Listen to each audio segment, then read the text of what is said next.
On today's World Insight, South Korea's defense ministry says the DPRK has launched 2 unidentified projectiles off its eastern coast. What does it signal? And Iran has the second deadliest coronavirus outbreak in the world. How will geopolitics affect Iran's containment response? And finally, the scientific community scrambles to find a drug that can cure patients sickened by the new coronavirus. What treatments are in the pipeline?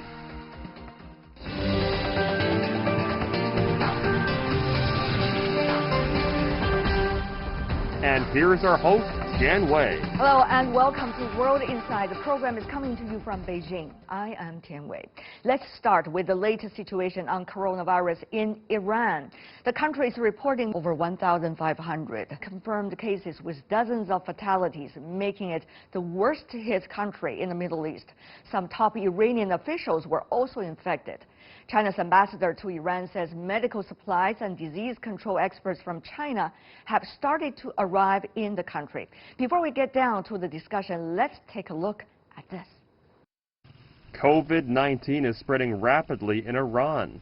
Iran said Monday that the novel coronavirus had killed 12 more people, raising the country's overall death toll to 66, which is the highest number outside China.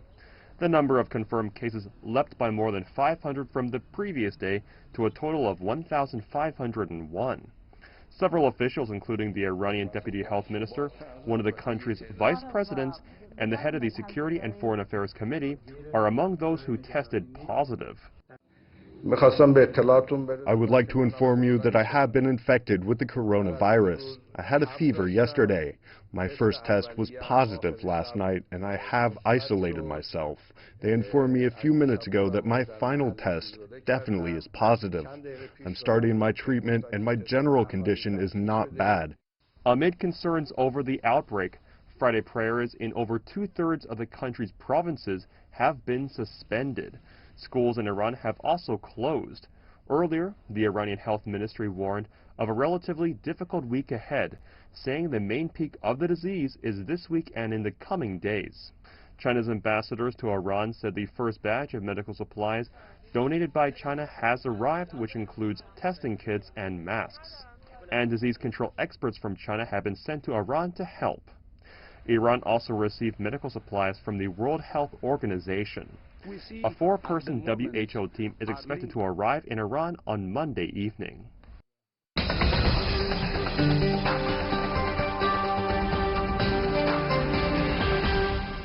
For more on the COVID-19 outbreak in Iran, we are joined first of all in Tehran, Iran, by Mohammad Mirmohammadi, who is a journalist and political commentator. Mr. Mirmohammadi, welcome to our program. We feel so sorry for the situation in Iran. Tell me more about the latest situation, not only in your capital city, but also around the country. Well, the country is struggling at the moment. As you know, schools, universities, and cultural centers, including major events, have been cancelled or shut down. The transport system has been hit the hardest. The small business community has been hit the hardest, especially given the fact that we are very close to the Iranian New Year in late March, in March 21. So the business is down, the mood is down, but of course, as you know, the officials are working round the clock to contain the virus. We know that about 1,000 people have been affected so far, but the number is going to be bigger than that because these numbers belong to last week and the tests that were carried out last week. So expect a higher number of deaths and, of course, those who have been infected over the next few days or so. But the government, the armed forces, the IRGC are also helping the health ministry officials and our top doctors and nurses in order to bring the situation under control. Okay. This is the peak week of the virus infection. I think it's going to be much bigger over the next few days. Mr. Mirmohammadi, tell me more about, first of all, the politicians inside your country, the Vice President, the Vice Minister of Health, together with several political leaders who claim that they actually was infected when they were at the Parliament sessions.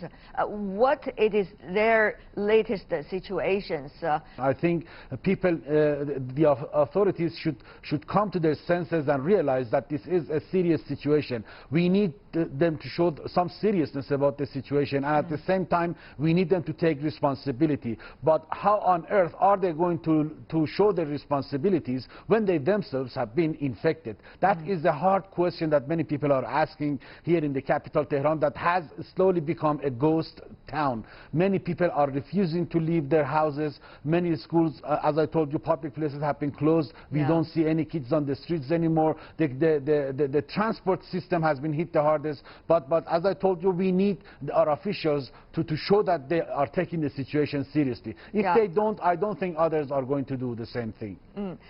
What about the Revolutionary Guards? We understand the latest news is the Revolutionary Guards are now in the streets of Tehran, and they are taking advantage of some of the equipments they could use during a chemical warfare. In fact, the vehicles and also the equipments in order to maintain the order in the streets and also to try to kill the virus, as they believe. Meanwhile, you also have the ordinary military people on the streets as well. What is the division of labors there in your newly updated system to fight the virus? Could you give us a bigger picture? What exactly is the structure, the mechanism?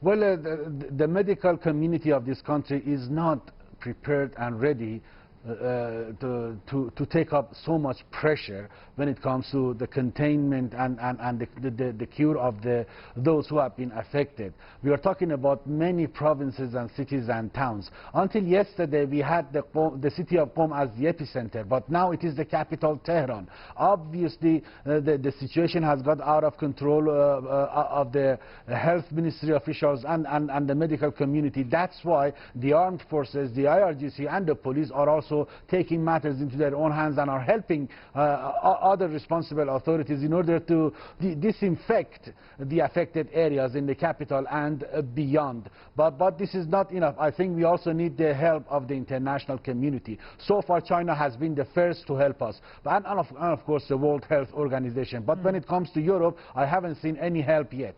Mr. Nadari, you brought up a very important question, that is, what about Iran under this very extreme circumstances? What's going to happen from the rest of the world? What about the WHO Director General, Dr. Tedros' comment recently that we should focus at this moment, in his words, which means, he suggests, that we should focus our attention on fighting against this outbreak rather than so much attention on the bans of goods and also imports to Iran and sanctions against Iran. What about that comment responded by the general public in Iran? Well, the containment strategy in China helped the international community to buy some time in order to prepare themselves for the spread of the virus, this deadly disease. But lack of it in Iran, and at the same time US sanctions and pressures are going to spend it away. So authorities of the World Health Organization are completely right to say that Iran needs to see some sanctions lifted, especially when it comes to the purchase of medical equipment, face masks, and of course sanitary items. So far, America refuses to do that. I think the American government, the Trump administration officials should come to their senses and realize that if Iran becomes the next Wuhan, the next epicenter of the virus, I'm afraid they are going to be affected too. Their economies are also going to go down, just as the way Iran's local economy has gone down so far. So they shouldn't think that this is a political issue. They shouldn't look at their foreign policy as a hostile policy towards Iran. Right now we are talking about public health. Right now we are talking about a global threat to global economy, to global health. And that is going to start from Iran. If they don't help Iran, if they don't lift their sanctions, in order to allow our medical community to bring in the necessary medical equipment in order to treat and contain this deadly epidemic. Mr. Nadari, as far as the media report suggested, earlier the U.S. president was trying to suggest that all Iran needs to do is to ask the U.S. for help, quote unquote. Is Iran going to do that? And what do you make of, I mean, Tehran, you're not representing the government, but what people think about those so-called offer of help from your perspective? Well, both sides are doing this for domestic consumption. From here, they want to show themselves tough to the ordinary Iranians. On the other side, the Trump administration officials are trying to tell their voters, look, we are trying to help the Iranian government and the people of Iran. We are not targeting the ordinary Iranians. So they are also doing it for domestic consumption. But at the end of the day, I think we need cooler heads on both sides. I think that these two sides should come to their senses. They have no right to play with the well-being and of the ordinary citizens, public health. They should put aside their differences for the time being, at least for a period of 2 or 3 months, and lift the sanctions regime, and on the part of Iran to ask for help from the international community, including the U.S., in order to bring the situation under control. After that, they are free to do whatever they want to do. Mr. Nadary, I understand you're journalists are very passionate about your people. Let me ask you this. The U.S. president was also earlier suggesting, oh, we have the best doctors, and therefore we can send in the doctors. But the question really is, what does Iran need now? Is it about the test kits? Is it about medical supply? Or is it about a bunch of doctors? What does Iran need now? From your reporting around Tehran and other cities, what is the latest situation? That's a good question. We needed detection kits for the coronavirus. We didn't get it from Europe or America. We got it from China. So these are the things that we need. We have top doctors and nurses. We don't need American nurses or doctors here. We need the banking system to ease the sanctions on Iran in order to purchase other things. We need medical equipment. We need sanitary items. We need also basic goods and services from international markets. For that to happen, we need an easing of banking restrictions on Iran. I see. And another question before we go to invite a Chinese guest into our discussion, Mr. Nadary, is about the cultural and religious traditions. Now, I understand one man who is trying to pose in a video which went going viral in Iran, trying to kiss the handles of the door to go defiant against the public health advice about not to touch too much of public surfaces and things like that, have been actually accused and also arrested, if I understand. But the thing is, some of the traditional and religious traditions do not go hand in hand with the latest health advice regarding this outbreak. So how do we see a society trying to negotiate within itself in a very time-limited area and in a very time-limited matter? Well, the virus doesn't know religion, border, or ethnic, background. It has nothing to do with these and everything to do with health. I think our religious leaders should also realize that this is a very serious situation. They also need to take some responsibility and tell the ordinary Iranians not to visit the holy shrines and holy sites for the time being and take care of themselves and their families. That's the message that we want also to hear from our religious leaders, and they need to do that as soon as possible. As I told you, it is going to affect everybody here if they don't take the matter seriously. They need to take the matter seriously, just like China and just like the rest of the international civil society, before it is too late. Mr. Nadary, stay with us. I can feel the passion you have for your country and your people at this critical moment. For now, let me bring in on the phone Ambassador Hua Liming, the former Chinese ambassador to Iran. Ambassador Hua, thank you for waiting, and please tell me your response to the words just being expressed by your Iranian counterpart. I can understand Mr. Nadary's tensions, because the Iranians are very concerned about the breakout of the virus. Personally, I think I'm totally sympathetic to the people of Iran, and I'm very much concerned about the situation in Iran. Yeah, Ambassador Hua, I understand a small team of Chinese doctors who have been having rich experience of fighting COVID-19 since its outbreak in China is now already in Iran and being interacting with the Chinese embassy and the also Iranian health personnel. Anything that you can update us about, and how do you think this kind of a collaboration and support could be? You see, China and Iran are strategic partners, and a very good strategic partners relationship has been established 4 and 5 years before. And I remember 1 month before, when the breakout in China's Wuhan, Iranian Foreign Minister Mr. Javad Zarif were among the first foreign ministers who called the Chinese foreign minister to express their sympathy and their support to China.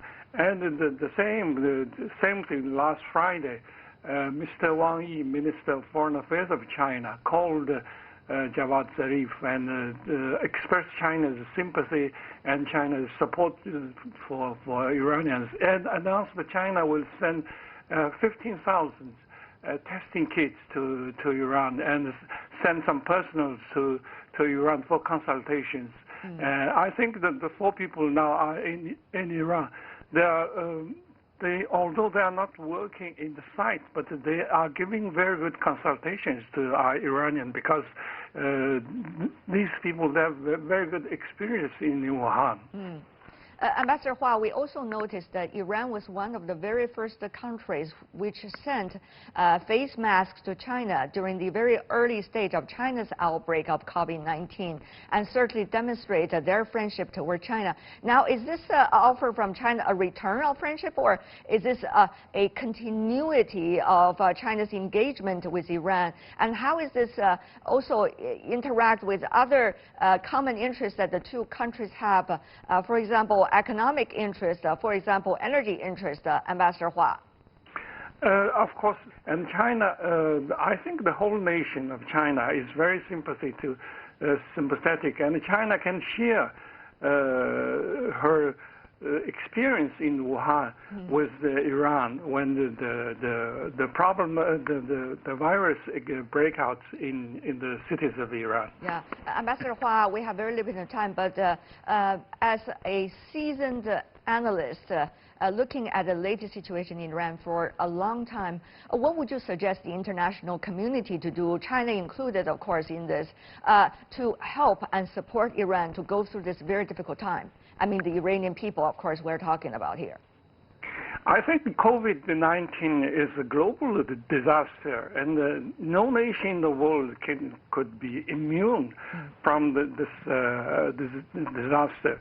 So all nations should work together, should cooperate together to give up all kinds of hostilities and zero-sum games, international games, and let all the people, all nations can cooperate, including the U.S. and Iran. I don't think the U.S. and Iran are enemies in fighting against the COVID-19 virus. The energy problems, the banking system,